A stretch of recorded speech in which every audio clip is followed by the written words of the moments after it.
Britain faces a growing housing crisis with demand far outpacing supply. Experts estimate that England needs at least 300,000 new homes per year, but construction has consistently fallen short. Rising migration, increasing life expectancy, and affordability issues, they've all made home ownership difficult, especially for young buyers. In response, Prime Minister Keir Starmer has pledged the largest house building program since the post-World War II era. His government aims to build 1.5 million homes by 2029, primarily by expanding existing cities and towns.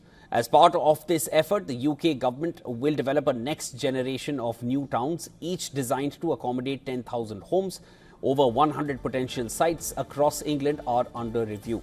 The government promises these towns will feature affordable housing, schools, healthcare facilities, and public transport to create a well-planned, livable community.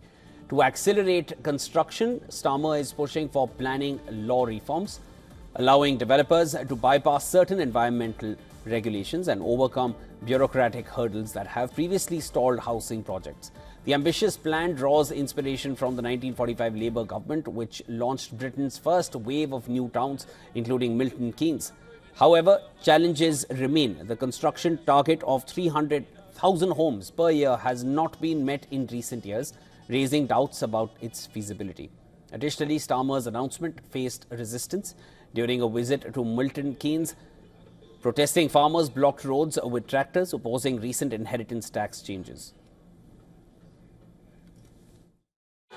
So we have been asking in every way we can for this government to rethink the changes they've made to inheritance tax. We've done everything. We've been approaching our local MPs, we've written letters, we've signed petitions, we've been to London on foot, we've been to London on tractors, and we're still not being listened to.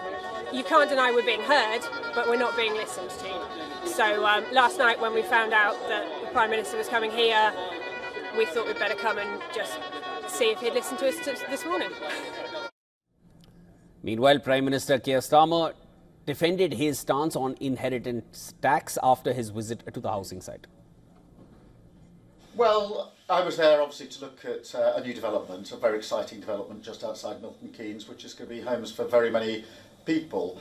And yes, there was a protest there, and to some extent that draws out quite an important discussion that we have to have as a country, because we passed a budget in the autumn of last year that had to do two things. The first was to stabilise and balance the books, the economy, and the second was to invest in things like our NHS and in housing.